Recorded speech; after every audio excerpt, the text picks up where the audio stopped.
Сайн байцгаана уу? Намайг Насмүх гэдэг. Би эхнэр хоёр хүүхдийн хамт Амбал төрүүлээ Сэлэнг аймагт амьдардаг ийм залуу гэр бүл байна.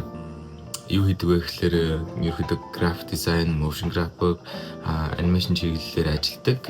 Гэр бүлийн хүмүүстээр мань хоёулаа энэ чиглэлээр ажиллаж явдаг. Тэгээд ерөөхдөө энэ мэргэжлэрээ бол шүтсэн график дизайн ангийг төгсөөд тэгээд хотод хэдэн жил мэргэжлэрээ ажиллаж байгаад тэгээд тухайн үед бол ковид гарснаас болоод гэртээ ажиллаж эхэлсэн. Тэгээд гэртээ ажиллаж эхэлснээрээ ерөөхдөө яагаад заавал хотод амьдрах хэрэгтэй гэдэг бодол төрөөд тэгээд хөдөө орон нутагт амьдрий гэдэг шийдвэрийг гэр бүлийн хүнтэйгээ ярилцж байгаа гаргаад тэгээд бид хоёр хоёулаа Сэлэнгэд нүүж ирээд Амбал төрүүлээ болоод тэгээд Сэлэнгэд ирээд одоо 3 дахь жил рүүгээ орцсон явж байна. Тэгэхээр энэ хугацаанд та бүхэнд яг Сэлэнгэд ямар зүйл байсан, Сэлэнгэд амьдрахад юу нөлөөлсөн те өмнө нь ямар байдгүй ч гэдэг юм уу тэр талаар ингээд тодорхой бөгөөд орчин яриад өгье гэж бодож байгаа. Тэгэхээр хэдэнтэй хамт байгаарай.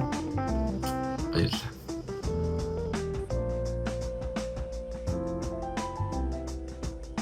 Зяар өглөөг бол бэлтгэлээ хийж эхлүүлнэ. Тэгээд маа Сэлэнгэд бол ер нь хүмүүс бол сайхан спортлог.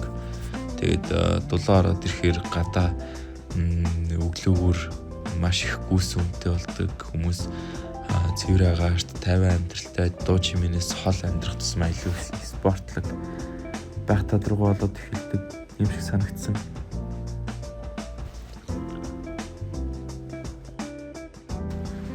Тэгээд бэлтгэлээ дуусчаад хүүхдээ цэцэрлэгт нүргэж өчөөд тэгээд ажиллаа их гэж судгаа. Тэгээд ерөөхдөө бол миний өдрийн ихэнх цаг бол ерөөсө компьютерийн ард сууж өнгөрдөг. Тэгээд амралтын өдрөөр гэр бүлээрээ салхинд гарчна.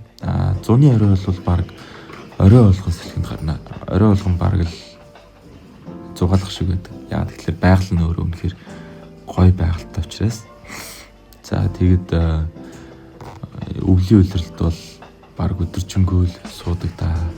Хамгийн их ажилтдаг үйлрэл нь бол ерөөсөө өвөл. За тэгээд нөх уйдах зав бол гардгүй. Ерөөдөө Сэлэнг өөрөө хөдөө тэгээд өдөртэй газар ч гэсэн ажил ихтэй байдаг учраас баг л уйддаг л тээ. Олон цагаар сууж ажиллахлаар нэг хэсэг бол маш их чингийлүүдэлтэй бас л та. Тэгээд яхав спортоор хичээлэхгүй бол ер нь болохгүй мэн гэдэг бодолтой болоод тэгээд өглөө болгон 1-2 цаг спортоор хичээлдэг байсан. За энэ бол манай байр байна. Тэгээд ерөөхдөө нэлээ амар амгалан энэ байрны доор л ерөөхдөө манай хүүхд өнждөг. Тэгээд одоо бол нэг дүүгээ сургууль төрөж өгөх явж байна. Тэгээд манайх ерөөхдөө замын хөдөлгөөн маш бага учраас хүүхд бол өөрөө бол сургууль руу гүйхэд бол асуудалгүй байдаг. Зам хөдлөн гаргаж нэг асуудалгүй. За энэ нөхрийг хөргөж өчөө дараа би та нарт захаа үзүүлэх гээд. Манайх бол нэг ийм олон улсын худалдааны төвтэй. Тэгээд энэ зах маань бол хүмүүс бол сэлэнгчүүдийг хил гараад хилийн цаанаас одоо Оросоос хүнсээ авчдаг гэж яриад байдаг. Бид нар бол баг л өдөр тутамдаа тэгж нэг хүнсээ аваад идэггүй. Зөвхөн баяр ёслолын үеэр хил гарч баяр ёслолын өмнө хил гарч хилээс хүнсээ цуглуулдаг. Тэгээд ерөөхдөө бол манай олон улсын худалдааны төв гэж зах дотор маань бол баг бүхэл юм байдаг та. Гэхдээ бүр ийм хайсан юм бол нэх олдохгүй. Өргөн хэрэглээний бараа бол сайтай.